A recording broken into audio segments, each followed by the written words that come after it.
80.000 personas fueron masacradas de manera simultánea en 12 ciudades distintas. No fue una guerra. Los vecinos mataron a sus propios vecinos con cuchillos y piedras, mientras los soldados observaban en absoluto silencio. ¿Crees que el Imperio Romano era invencible, que dominó el mundo antiguo sin oposición real? Pero esas 80.000 víctimas eran ciudadanos romanos, y el hombre que dio la orden no era un bárbaro, sino un rey erudito que hablaba 22 idiomas y memorizaba el nombre de cada soldado en sus filas. Ese fue el principio del fin del reino del Ponto, el estado que forzó a Roma a reescribir las reglas del poder absoluto.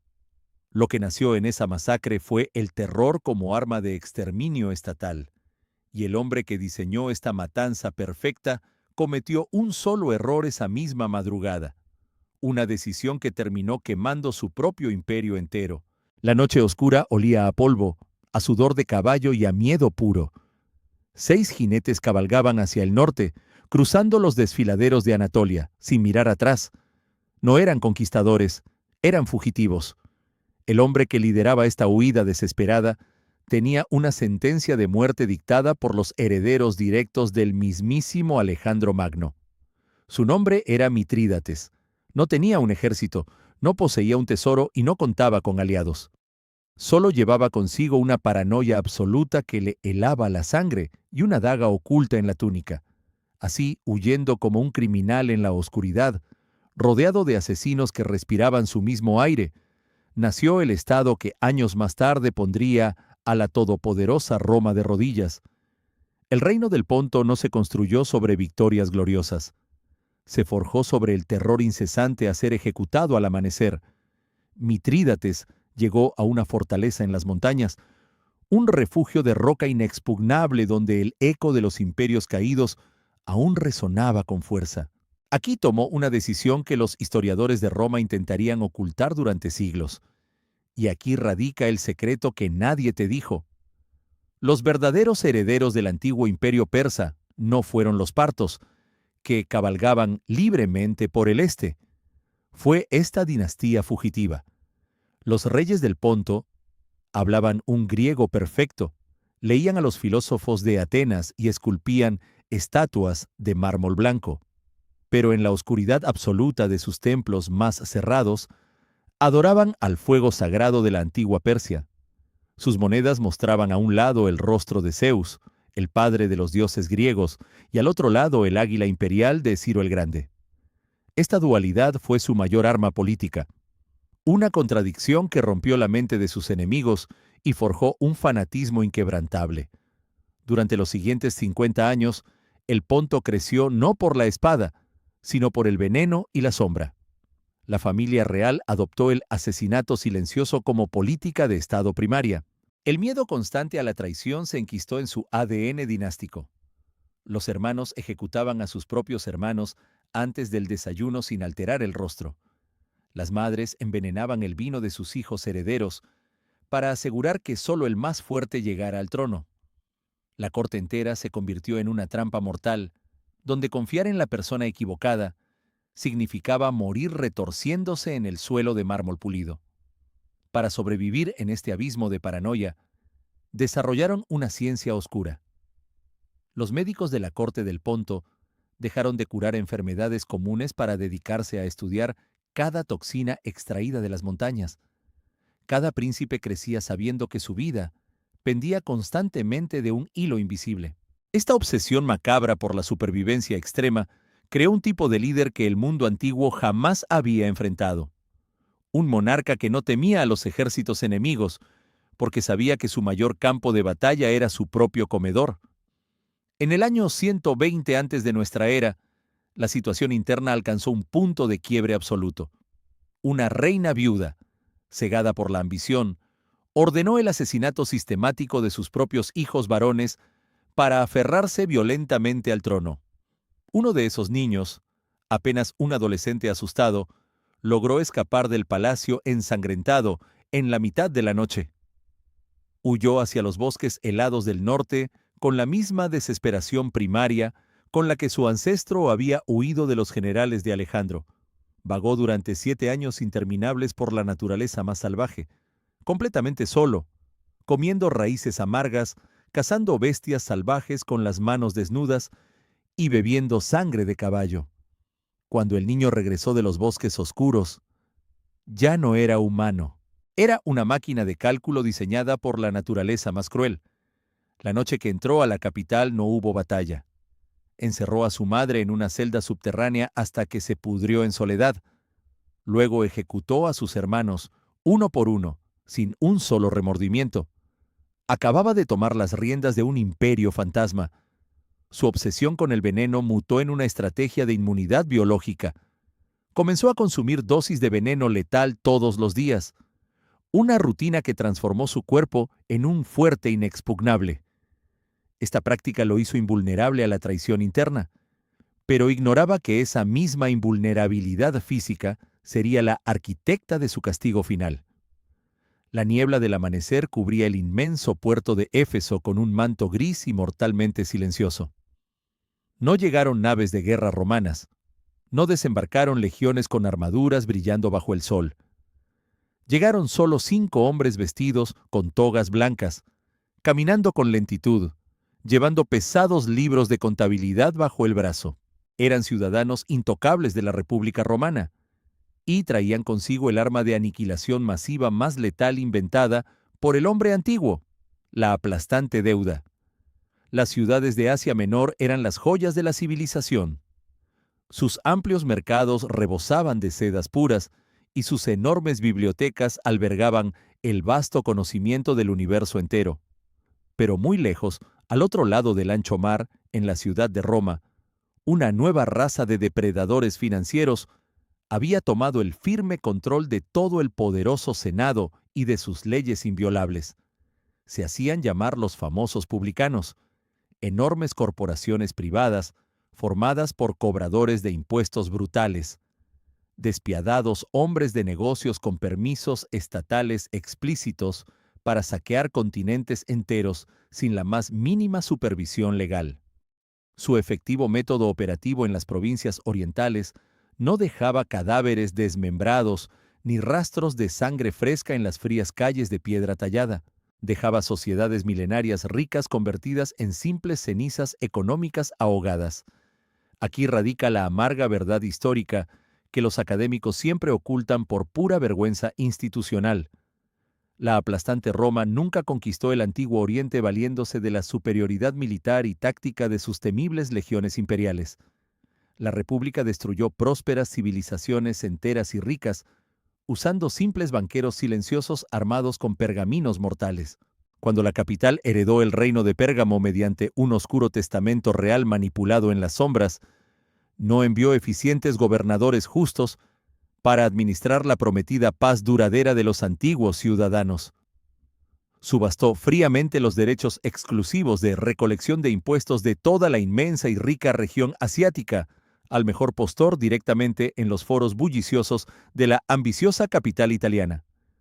Estos agresivos contratistas financieros llegaron a las hermosas costas de Oriente, exigiendo tributos anuales de dinero completamente imposibles de pagar.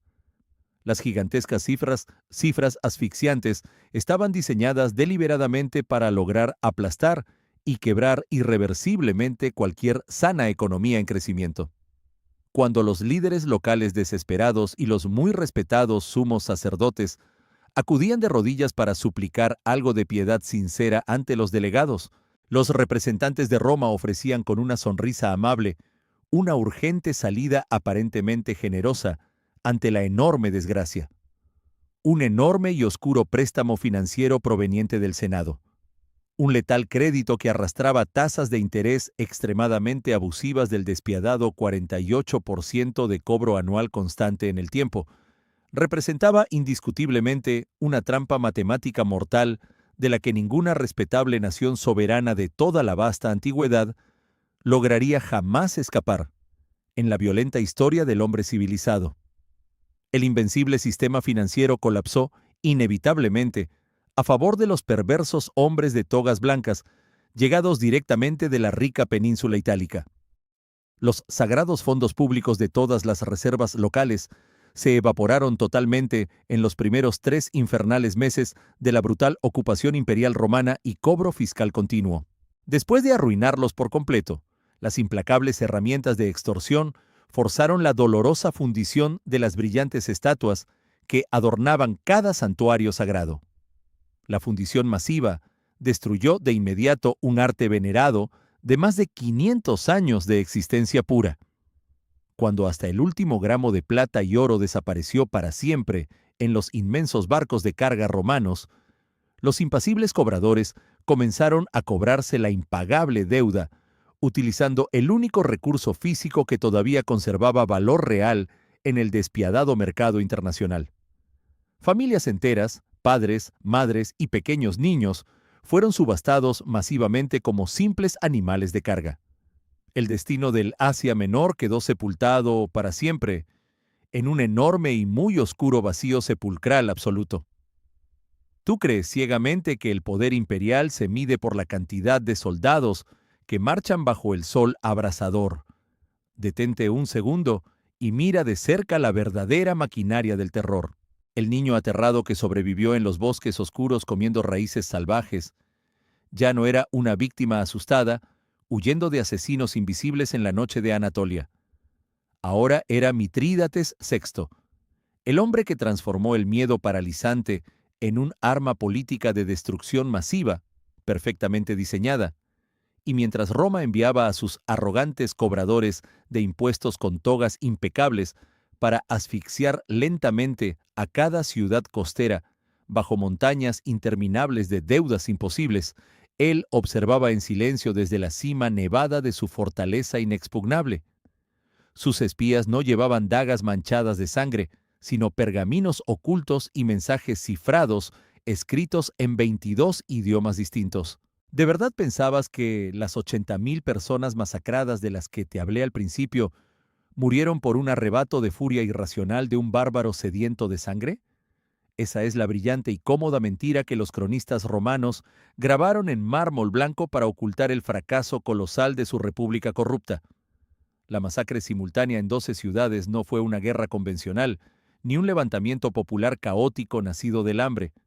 Fue un audaz y calculadísimo reinicio financiero global ejecutado a través del exterminio humano sincronizado a nivel continental. Mitrídates VI comprendió perfectamente el punto débil y vulnerable de la colosal y letal máquina militar romana. Entendió que la gigantesca república no sangraba en el campo de batalla frente a escudos y lanzas de bronce pulido bajo la lluvia. Roma sangraba oro puro. El rey del Ponto envió a un jinete solitario hacia cada ciudad arruinada y ahogada por las pesadas cadenas de los implacables publicanos financieros. El mensaje sellado prometía una recompensa imposible de rechazar para quienes habían perdido a sus propios hijos como esclavos por culpa del interés usurero romano del 48% anual. La absoluta e inmediata cancelación de todas las asfixiantes deudas y la exención total de impuestos por 5 largos años consecutivos. El precio por esta libertad incalculable era brutalmente simple de entender y de ejecutar, sin levantar sospechas. En un día exacto y fijado secretamente por la luna llena, cada ciudadano de habla griega debía tomar un cuchillo afilado de su cocina, salir a la calle silenciosamente en la madrugada oscura y asesinar sin piedad alguna a cada ciudadano italiano que encontrara respirando dentro de los muros de su ciudad. Sin perdonar mujeres, sin perdonar niños asustados y sin perdonar a los ancianos desarmados en sus camas. Lo que absolutamente nadie te explicó sobre el genocidio es que, cuando conviertes la avaricia extrema y sin límites en la única ley que rige el mundo civilizado, los oprimidos utilizarán la misma crueldad despiadada para romper sus cadenas inquebrantables. En una sola noche sangrienta, los esclavos degollaron a sus amos, y las poblaciones de Éfeso masacraron a los comerciantes romanos.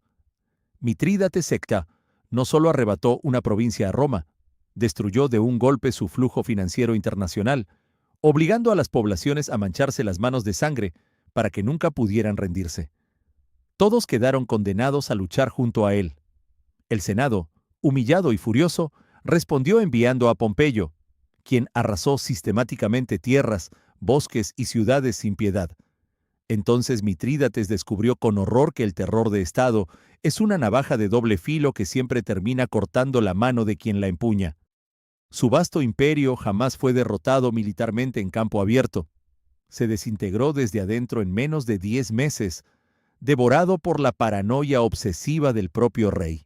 Sus generales, entrenados durante décadas para matar ante cualquier sospecha de traición, comenzaron a masacrarse entre sí mucho antes de ver siquiera a las legiones romanas en el horizonte. Pero el letal, espantoso y destructivo asalto final que verdaderamente rompió en 1000 pedazos las férreas y gruesas defensas orientales inquebrantables, no provino del salvaje, oscuro y gélido territorio virgen del lejano norte impenetrable de Anatolia, ni de las agresivas legiones occidentales italianas que se acercaban amenazantes por las llanuras asediando las vulnerables fronteras.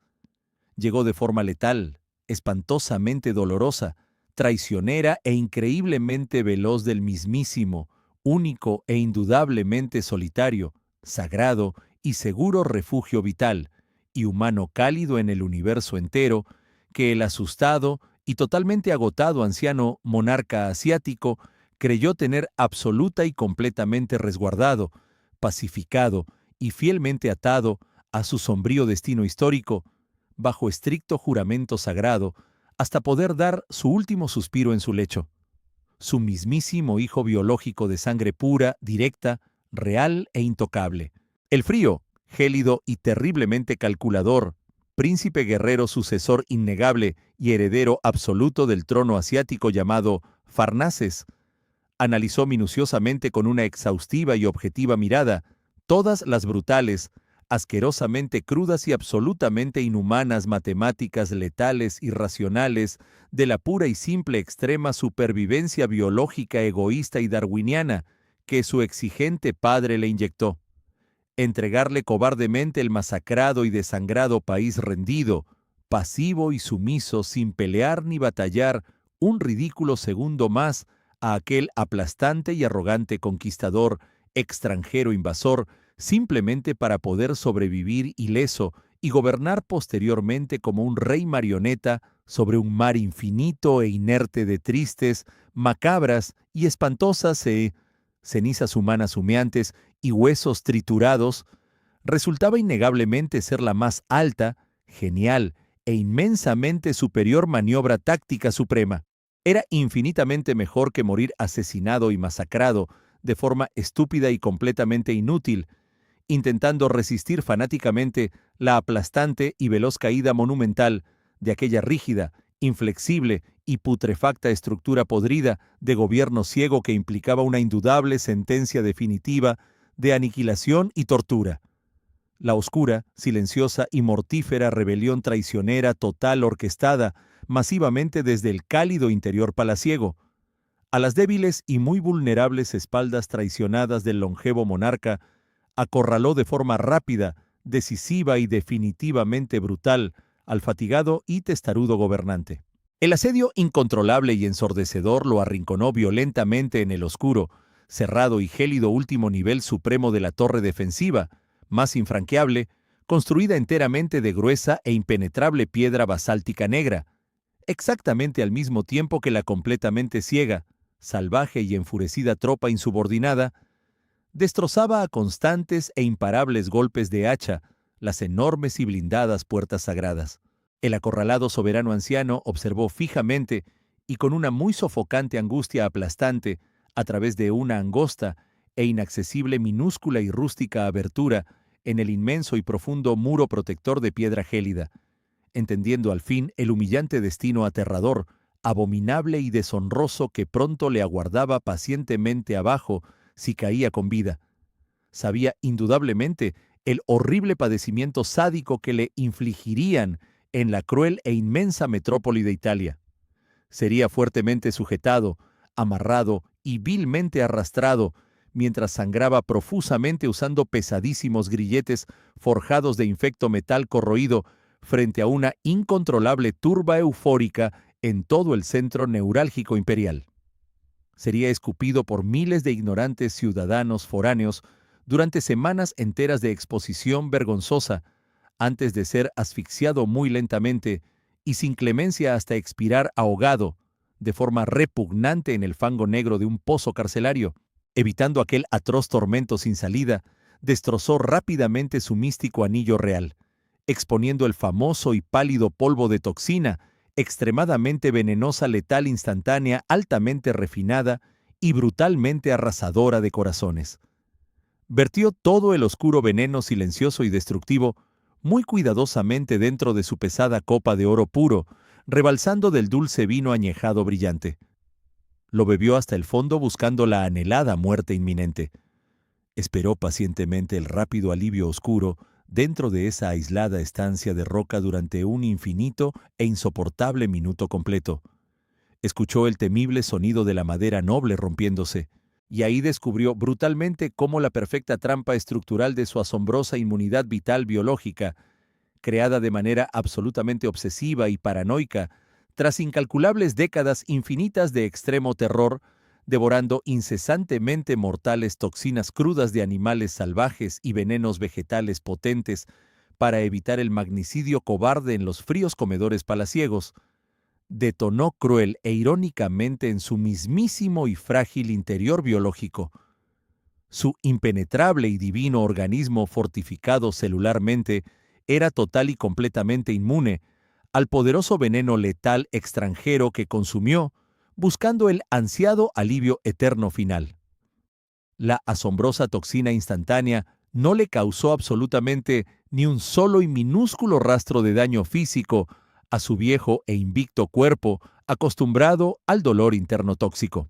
Completamente invencible e incapaz de morir intoxicado, convertido por completo y para siempre en el patético y triste esclavo torturado de su propia y enorme perfección biológica preventiva irrompible, el temido rey indomable que aterró a las poderosas repúblicas civilizadas, se arrodilló llorando sin consuelo sobre la fría y blanca roca caliza lisa frente a las inmensas e imponentes puertas de madera astillada que estaban a solo unos escasos e infames segundos cortos de colapsar ruidosamente hacia adentro.